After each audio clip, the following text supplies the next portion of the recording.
इस वीडियो को लाइक करें, हमारे चैनल को सब्सक्राइब करें, बेल आइकन जरूर प्रेस करें हमारी न्यू वीडियो सबसे पहले देखने के लिए। सब्सक्राइब करने के बाद ना घंटी बजा देना ताकि जब भी मैं कोई न्यू वीडियो अपलोड करूं तो तुम्हारे फोन की घंटी भी बजे। इस वीडियो को लाइक करें।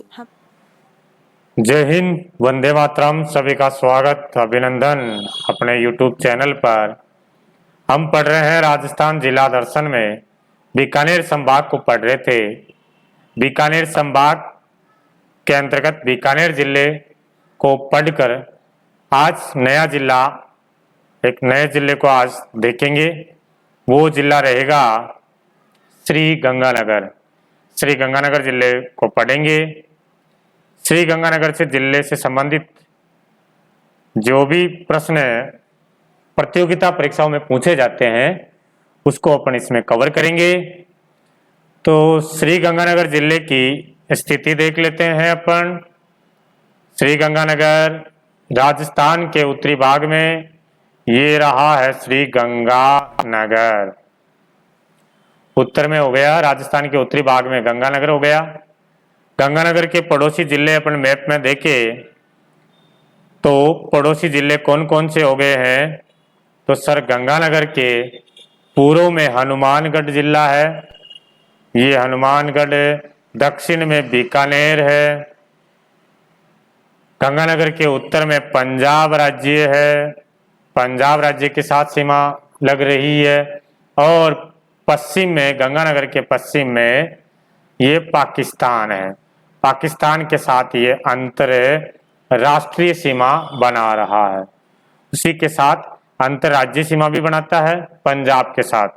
पता होगा आपको, राजस्थान के दो जिले अंतर्राष्ट्रीय और अंतर्राज्यीय सीमा बनाते हैं। एक जिला तो गंगानगर हो गया और दूसरा जो जिला है वो है बाड़मेर। ये बाड़मेर भी अंतर्राज्यीय, अंतर्राष्ट्रीय और अंतर्राज्यीय दोनों सीमा बनाता है। पाकिस्तान और गुजरात के साथ सीमा बनाता है। तो ये तो अपन ने राजस्थान के मैप में गंगानगर की स्थिति को देख लिया है। बढ़ते हैं आगे बात करते हैं श्री गंगानगर। गंगानगर का मैप की बात कर लेते हैं। ये मैप रहा है, देखो ये गंगानगर, इधर करणपुरा हो गया, सादुल नगर हो गया, पदमपुर, रायसिंह नगर और ये विजयनगर। एक विजयनगर अपने यहाँ अजमेर में है और एक विजयनगर गंगानगर में है। ये सूरतगढ़ है, ये अनूगढ़ है, ये गढ़साना। ये प्रमुख नगर है गंगानगर के।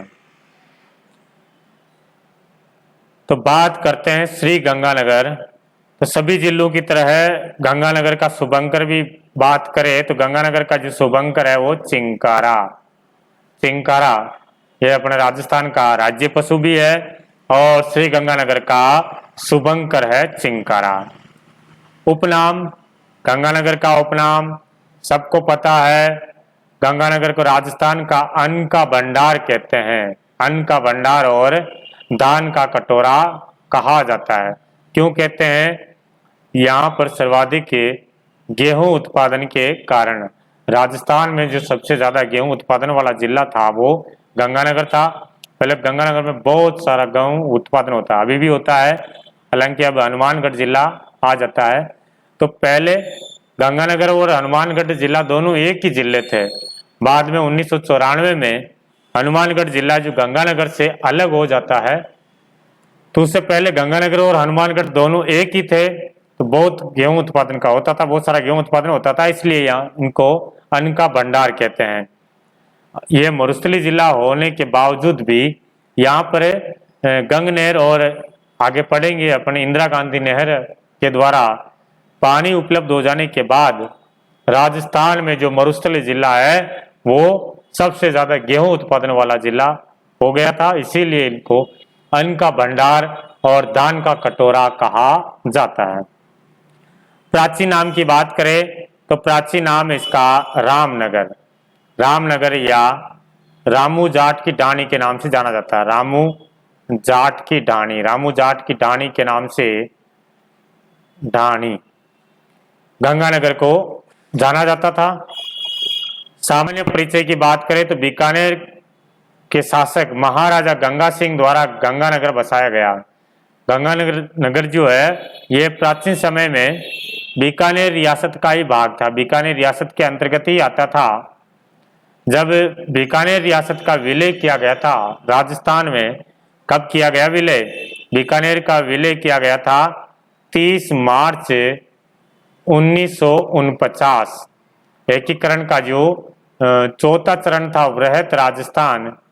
वृहत राजस्थान में जब बीकानेर रियासत का विलय किया गया था, उसी समय गंगानगर को अलग से जिला का दर्जा दे दिया गया था। उससे पहले यह गंगानगर बीकानेर के अंतर्गत ही आता था।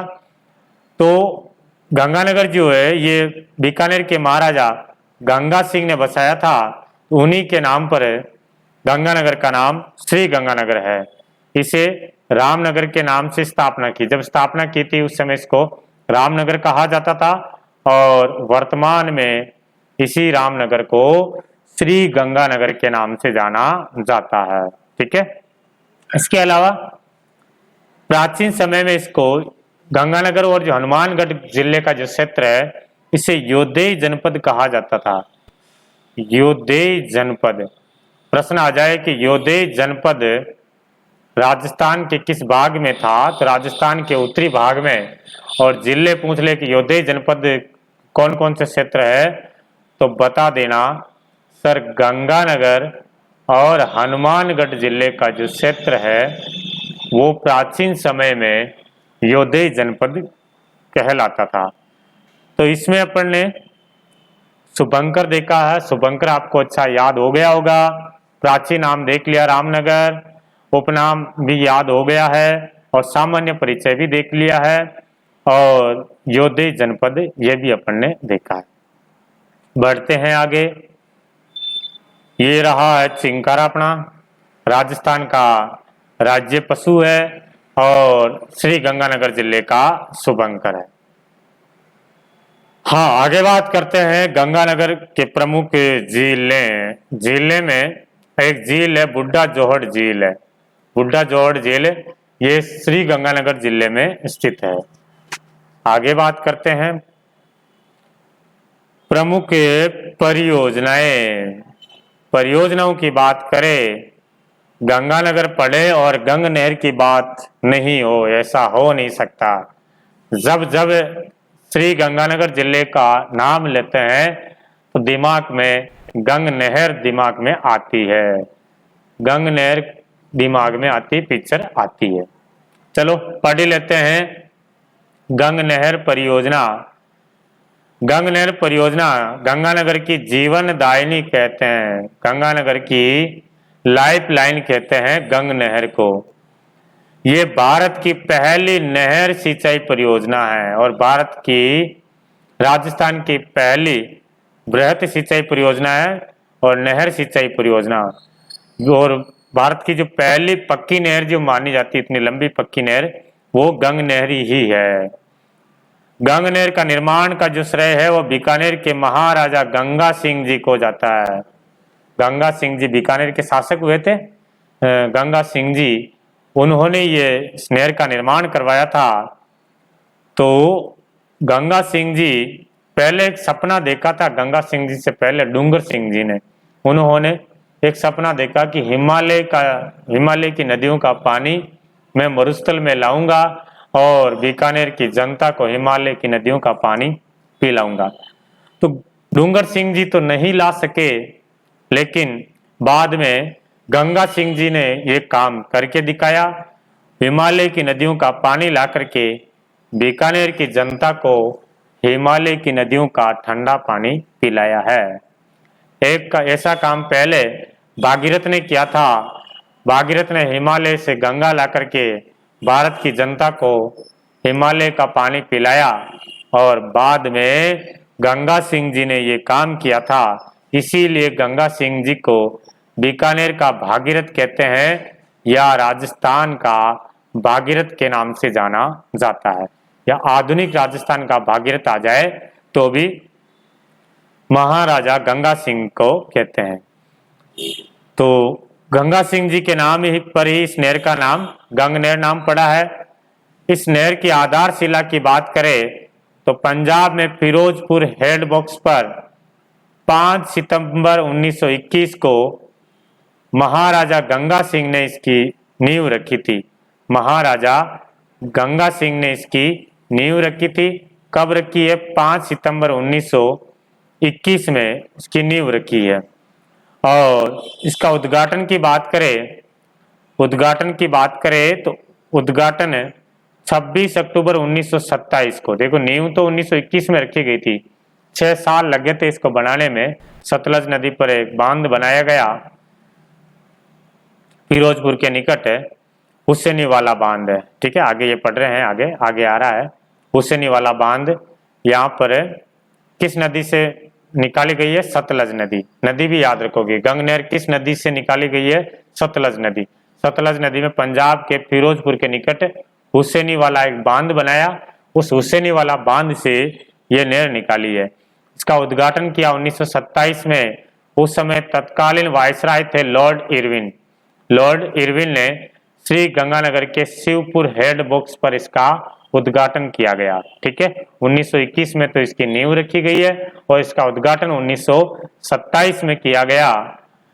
तत्कालीन वायसराय लॉर्ड इरविन के द्वारा इसका उद्घाटन किया गया है। कहां से यह नहर निकाली गई है? तो सतलज नदी से पंजाब के फिरोजपुर के निकट हुसैनी वाला बांध से। हुसैनी वाला बांध नाम याद रह जाएगा। देखो, इंदिरा गांधी नहर अलग है, गंग नहर अलग है। आप इसको इंदिरा गांधी नहर मत पढ़ लेना, गंग नहर अलग है। ये गंगानगर के खक्का गांव से राजस्थान में प्रवेश करती है। इसकी कुल जो लंबाई है वो 129 किलोमीटर है। 129 किलोमीटर, फिर 112 किलोमीटर तो पंजाब में बह करके आ रही है और फिर 17 किलोमीटर ये राजस्थान में बहती है। मुख्य जो नहर है वो राजस्थान में केवल 17 किलोमीटर है। टोटल लंबाई तो 129 है। ये जैसे कुल लंबाई हो गई 129, जिनमें से 117 किलोमीटर तो पंजाब में ही है। राजस्थान में मुख्य नहर की लंबाई है 17 किलोमीटर है, जो फिरोजपुर से लेकर के शिवपुर हेड तक है। बाद में इसकी शाखाएं निकाली गई है, वितरिकाएं निकाली गई है। तो वितरिकाओं की लंबाई हो जाती 1280 किलोमीटर है। ठीक है, तो मुख्य नहर की लंबाई 129 किलोमीटर हो गई है। 112 किलोमीटर ये पंजाब में बहती और राजस्थान में 17 किलोमीटर है। जब 112 और 17 दोनों को जोड़ेंगे तो 129 किलोमीटर हो जाती है। नहर में पानी के नियमित बहाव और नहर के मरम्मत के समय इसे गंग नहर लिंक से जोड़ा गया। यह लिंक नहर हरियाणा के लोहागढ़ से निकाली गई है, जो गंगानगर के साधुवाली गांव से गंग नहर से जोड़ी गई है।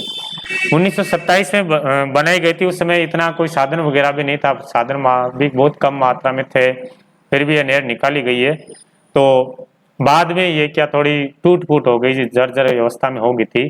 तो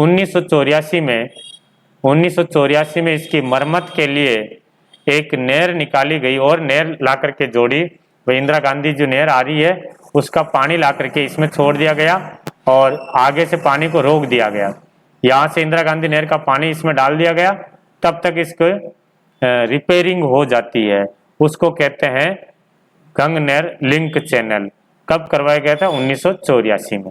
ठीक है, और इस गंग नहर से केवल गंगानगर जिले में सिंचाई होती है, केवल ये गंगानगर जिले में सिंचाई होती है। ठीक है, तो ये देखा था अपन ने। गंग नहर बहुत ही इंपॉर्टेंट है। गंग नहर गंगानगर की जीवनदायिनी। इसका उद्घाटन मतलब शिलान्यास कब किया गया, उद्घाटन कब किया, किसने किया, और ये नहर कहाँ से आती है, कौन सी नदी से निकलती, कौन से बांध से निकलता है, ये इंपॉर्टेंट है। यस सर, आगे बात करते। ये देखो, दिख रही है आपको, ये है गंग नहर। गंग नहर। अन्य जो और कौन कौन सी सिंचाई के साधन है यहाँ पर गंग नहर में, सॉरी गंगानगर जिले में? तो गंगानगर जिले में और बात करें तो इंदिरा गांधी की एक लिफ्ट नहर है, लूणकरणसर लिफ्ट नहर। लूणकरणसर लिफ्ट नहर से भी गंगानगर जिले में सिंचाई होती है। इसका नया नाम है कंवरसेन लिफ्ट नहर। लोणकरण सर लिफ्ट नहर का नया नाम कंवरसेन लिफ्ट नहर। ये इंदिरा गांधी की सबसे लंबी लिफ्ट नहर है, लोणकरण सर लिफ्ट नहर। और गंगानगर बीकानेर को सिंचाई सुविधा उपलब्ध होती है। इंदिरा गांधी नहर की 2 शाखाएं गंगानगर में, सूरतगढ़ शाखा और अनूपगढ़ शाखा, इनसे भी गंगानगर जिले में सिंचाई होती है। चलते हैं आगे, बात करते हैं कृषि की। बात करें कृषि से कौन कौन से तथ्य गंगानगर जिले से जुड़े हुए हैं। बात करें गन्ना। गन्ना मूल रूप से भारतीय पौधा है। भारतीय पौधा है। गन्ने के उत्पादन में भारत का विश्व में दूसरा स्थान है। राजस्थान जो गन्ने में क्या पानी की आवश्यकता ज्यादा पड़ती है, तो कम मात्रा में होता है। जहाँ पानी उपलब्ध है वहीं पर गन्ना उत्पादन, गंगानगर हो गया, बूंदी हो गया, यहाँ से चित्तौड़गढ़ है, इन जिलों में से ही गन्ना की खेती की जाती है। राजस्थान में गन्ना का सर्वाधिक उत्पादन श्री गंगानगर जिले से होता है। ठीक है, राजस्थान में गन्ना का सर्वाधिक उत्पादन जो गंगानगर जिले से होता है। इसी वजह से फिर यहाँ पर शक्कर का कारखाना भी है। चलो, गन्ने के प्रमुख रोग की बात करें। गन्ने में रोग भी पूछते हैं। जड़ छेदम, सफेद मक्खी छेदन, तना छेदन। जड़ के छेद हो जाता, जड़ में लट लग जाती है, सफेद मक्खी है, या तना छेदन है। जो गन्ना का तना होता है, उस तना के अंदर एक छेद हो जाता है जिसमें लट लग जाती है। देखा होगा गन्ने का, यदि जूस पिया हो तो देखना, जब जूस निकालते गन्ने का, किसी गन्ने में लट निकल जाती है, ध्यान नहीं रखते हैं तो उस लट का भी जूस बन जाता है। चलो, और बात करते हैं तुअर और सूरजमुखी। इनके उत्पादन में भी गंगानगर पहले स्थान पर है। अंगूर, मौसमी, किन्नू, माल्टा, इनमें भी गंगानगर पहले स्थान पर है। एक अमेरिकन कपास में भी गंगानगर का पहला स्थान है। अमेरिकन कपास में गंगानगर जिले का पहला स्थान है। तो गन्ना देख लिया, गन्ना किस जिले में सर्वाधिक होता है पहले तो ये ध्यान रखना है। और गन्ने के रोग ध्यान रखना, जड़ छेदम, सफेद मक्खी और तना छेदम। तुअर हो गया, सूरजमुखी हो गया, अंगूर, मौसमी, किन्नू, माल्टा। इसके बाद बात करें सर्वाधिक उत्पादन गंगानगर में हो गया इनका। ठीक है, राजस्थान में सर्वाधिक सिंचित क्षेत्रफल है। सर्वाधिक सिंचित क्षेत्रफल है, मतलब सबसे ज्यादा जिस क्षेत्रफल में सिंचाई की जाती है वो कहाँ की जाती है? गंगानगर में। क्षेत्रफल में भी है और प्रतिशत में भी यही है, प्रतिशत में दोनों में ही है। 87%। जैसे कुल 100 बीघा अपन गंगानगर का क्षेत्रफल माने तो 87 बीघा में क्षेत्रफल सिंचाई होती है। तो सर्वाधिक सिंचित क्षेत्रफल गंगानगर में है, जबकि न्यूनतम सिंचित प्रतिशत की बात करें तो चूरू जिले में। ठीक है, सर्वाधिक सिंचित गंगानगर में है प्रतिशत में, और न्यूनतम सिंचित क्षेत्रफल है प्रतिशत में चूरू में। चूरू में केवल 5% में सिंचाई होती है। क्यों? क्योंकि न तो यहाँ पर कोई और नहरें हैं, जहाँ नहरें होती वहीं पर सर्वाधिक सिंचाई होती है, ना यहाँ चूरू में नदी है। हाँ, राज्य में नहरों द्वारा सर्वाधिक सिंचाई गंगानगर में होती है। एक तो गंग नहर से हो गया, फिर इंदिरा गांधी नहर आ गई है। तो नहरों से सर्वाधिक सिंचाई कौन से जिले में होती? गंगानगर में। राज्य में न्यूनतम गोचर और चरागाह भूमि गंगानगर जिले में। न्यूनतम गोचर और चरागाह भूमि भी गंगानगर, चरागाह भूमि न्यूनतम है। ठीक है, क्योंकि यहाँ पर कृषि योग्य भूमि सर्वाधिक है, तो सबसे ज्यादा भूमि का उपयोग कृषि के उपयोग में करते हैं, चरागाह में उपयोग बहुत कम करते हैं। एशिया का सबसे बड़ा कृषि केंद्र, वेरी इंपॉर्टेंट कर देना, एशिया का सबसे बड़ा कृषि केंद्र कहाँ है? सूरतगढ़, गंगानगर में। किस देश के सहयोग से? रूस के सहयोग से स्थापित किया गया। और कब स्थापित किया गया? 15 अगस्त 1956 को। एशिया महाद्वीप का सबसे बड़ा कृषि केंद्र सूरतगढ़ में है, रूस के सहयोग से स्थापित किया गया है। 15 अगस्त 1956 को स्थापित किया गया है। और दूसरा सबसे बड़ा कृषि यंत्र चेतसर है, कन्नाडा में है। पहला सूरतगढ़ में है सबसे बड़ा, और दूसरा सबसे बड़ा भी इसमें गंगानगर में, जेतसर में। कब स्थापित किया गया? तो 26 जनवरी 1962 को स्थापित किया गया। 26 जनवरी 1962 को कन्नाडा के सहयोग से। राज्य में एक बार से अधिक बोया गया क्षेत्र सर्वाधिक गंगानगर है, और समग्र फल उत्पादन में गंगानगर पहले स्थान पर है। इसीलिए इसे बागानों की भूमि भी कहते हैं। बागानों की भूमि, बागानों की भूमि किसे कहते हैं? गंगानगर। पानी अच्छा है और मिट्टी भी अच्छी है यहाँ की, उपजाऊ। मृदा स्वास्थ्य कार्ड योजना, मृदा स्वास्थ्य सॉइल हेल्थ कार्ड योजना। मृदा स्वास्थ्य कार्ड योजना की शुरुआत 19 फरवरी 1915 को 2015 को होती है। 19 फरवरी 2015 को सूरतगढ़ से इसका शुभारंभ किया गया, शुरुआत की गई है। और इसका ध्येय है स्वस्थ धरा और खेत हरा। पीएम मोदी ने इसकी शुरुआत की है, जिसमें मिट्टी की गुणवत्ता की जांच करके कृषि की उपयोगिता को बढ़ाने हेतु तो इसकी शुरुआत की गई है। तो मृदा स्वास्थ्य कार्ड योजना की शुरुआत कब की गई है? 19 फरवरी 2015 से। कहां से की गई है? सूरतगढ़ श्री गंगानगर से है। ठीक है, यहाँ मिट्टी पूछ ले कि गंगानगर में वैसे तो रेतीली बलुई मिट्टी है। गंगानगर में रेतीली दोमट मिट्टी है, रेतीली दोमट मिट्टी है, दोमट मिट्टी। ठीक है, और आप और अच्छी तैयारी करने चाहते हैं तो कृषि विभाग के अनुसार यहाँ पर जो मिट्टी पाई जाती है उनको एक नया नाम दे रखा है साइरोजेक्स। साइरोजेक्स, और साइरोजेक्स ये मिट्टी भी कहाँ पाई जाती है? साइरोजेक्स मिट्टी गंगानगर में है। और एक रेवेरीना मिट्टी, ये रेवेरीना, ये भी आने वाले एग्जामों में आपको देखने को मिल जाएगी। साइरोजेक्स और रेवेरीना मिट्टी कौन से जिले में इसका प्रसार? तो इसका प्रसार है गंगानगर जिले में। गंगानगर जिले में साइरोजेक्स और रेवेरीना मिट्टी है। ठीक है, तो अपन ने एक तो मृदा स्वास्थ्य कार्ड देखा है, बागानों की भूमि, 2 कृषि केंद्र देखे हैं, जिसमें एक सूरतगढ़ है, दूसरा जेतसर है। सिंचित क्षेत्रफल देखा था, नेहरू द्वारा सर्वाधिक सिंचाई अंगूर, मौसमी, किन्नू, माल्टा, तुअर और गन्ना देखा है। पशुधन की बात करें, पशुधन तो इस क्षेत्र में एक तो राठी नस्ल की गाय पाई जाती है। राठी नस्ल की गाय, जिसे राजस्थान की कामधेनु कहते हैं, उत्तरी राजस्थान में पाई जाती है राठी नस्ल की गाय।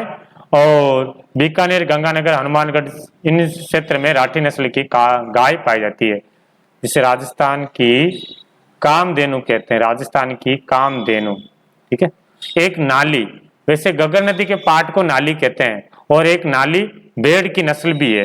भेड़ की नस्ल जो गंगानगर और हनुमानगढ़ जिले में ये नाली नस्ल की भेड़ पाई जाती है। और ये नाली नस्ल की जो भेड़ है लंबे रेसों के लिए प्रसिद्ध है।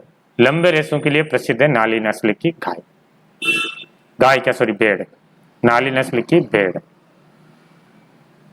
यस, ऊर्जा संसाधन की बात करें, सूरतगढ़।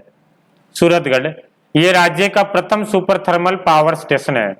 राज्य का पहला super thermal power station Suratgarh Ganganagar है। यहाँ 1500 मेगावाट यानी 250 इंटू 6, 250 मेगावाट की 6 इकाइयां, और फिर 7वीं और 8वीं इकाइयां और शुरू हो जाती है 660 मेगावाट की।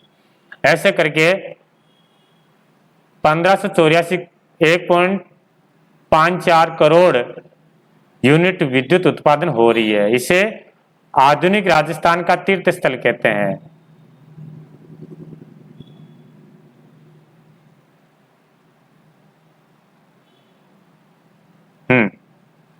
राज्य का पहला सुपर थर्मल पावर स्टेशन है। 1500 मेगावाट की 250 इंटू 6 विद्युत उत्पादन है। राज्य को सर्वाधिक विद्युत आपूर्ति यहीं से होती है।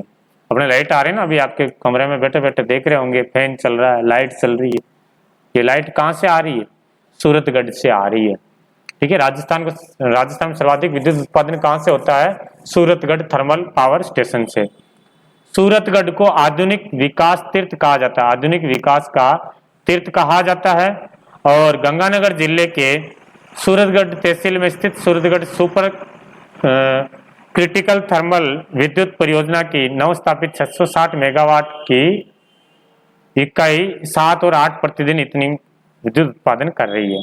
तो सूरतगढ़ थर्मल पावर स्टेशन याद रह जाएगा, आधुनिक विकास का तीर्थ कहते हैं।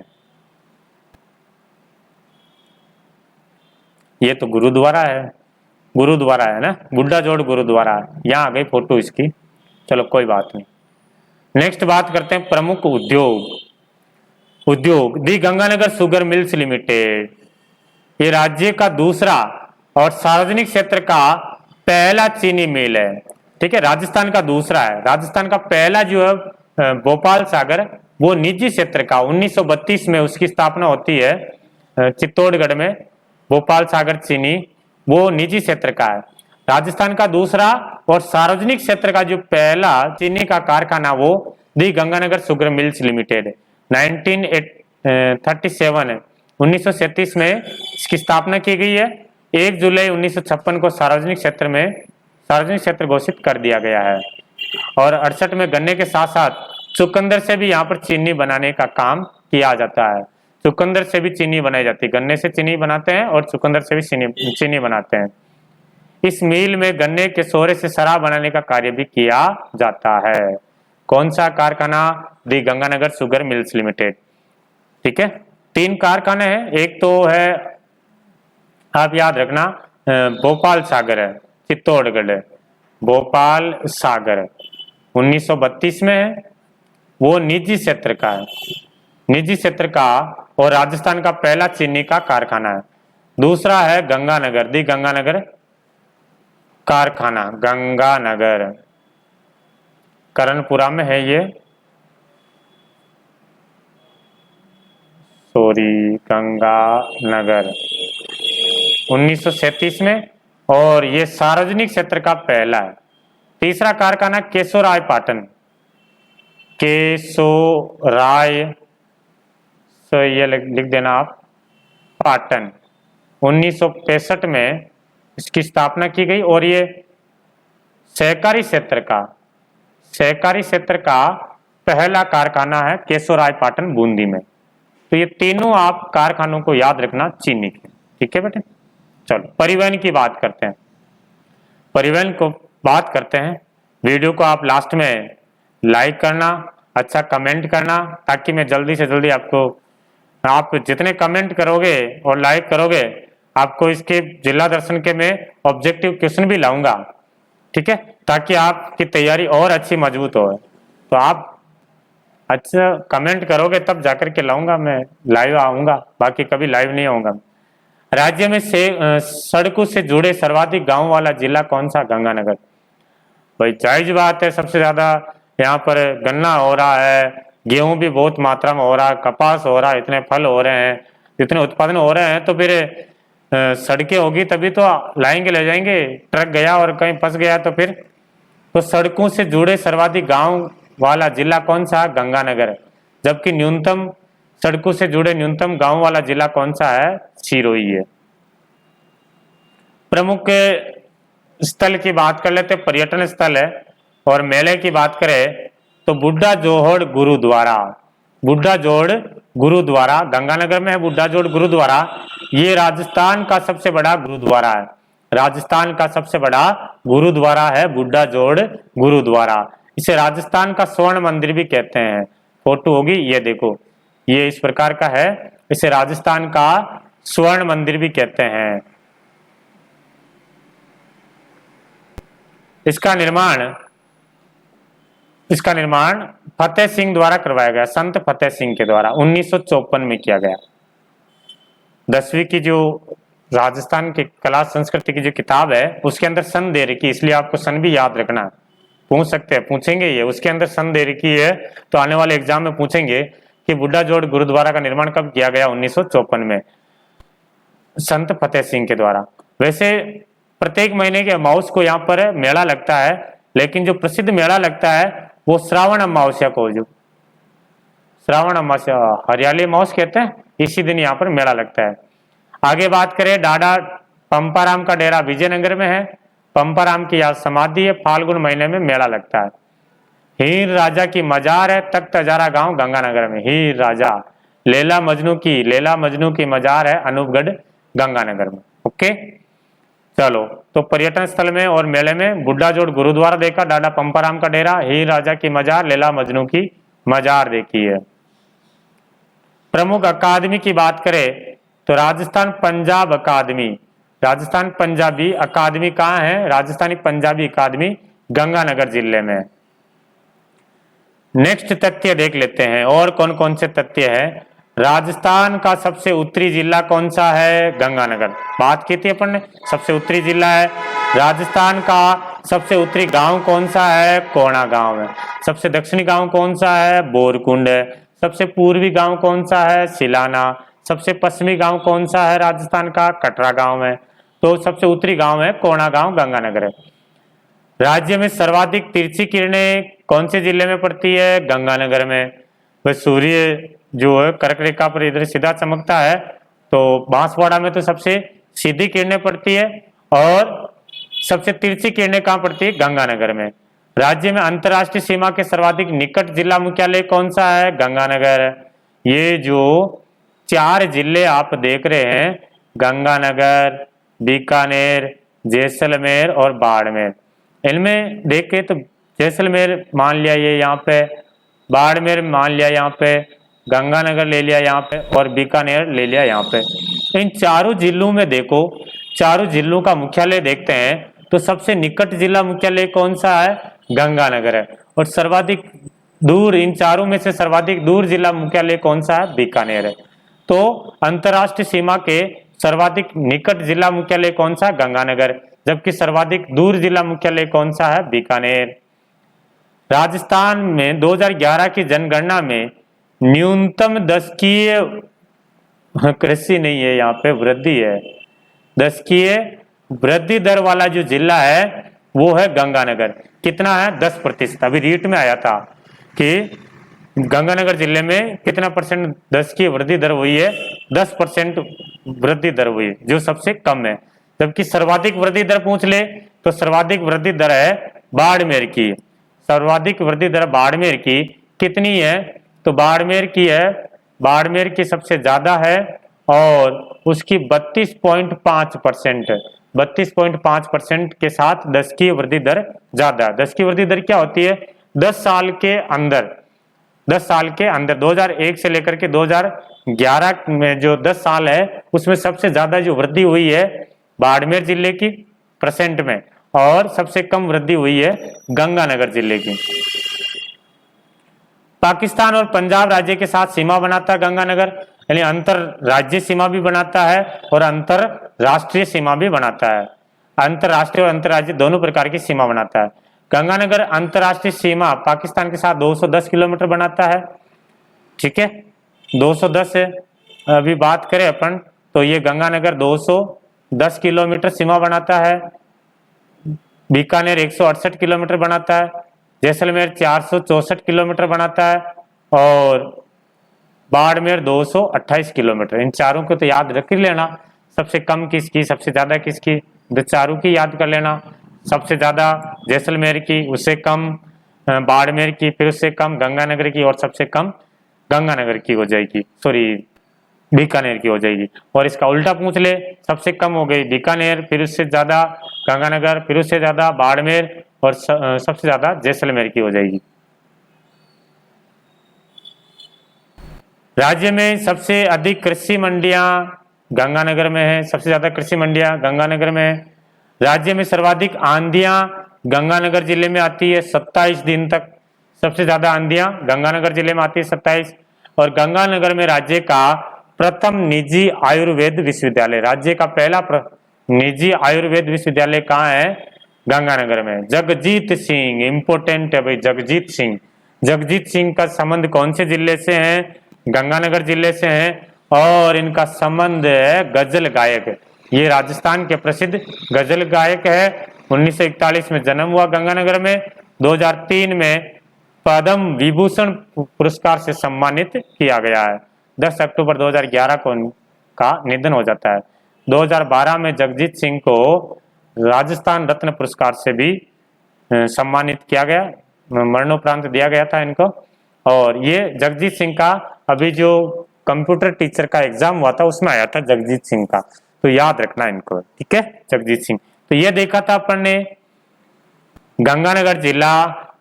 तो अब मिलेंगे अपन अगली क्लास में, टाइम काफी हो गया है। अगले वीडियो में मिलेंगे, तब तक के लिए सभी को जय हिंद, जय भारत, वंदे मातरम।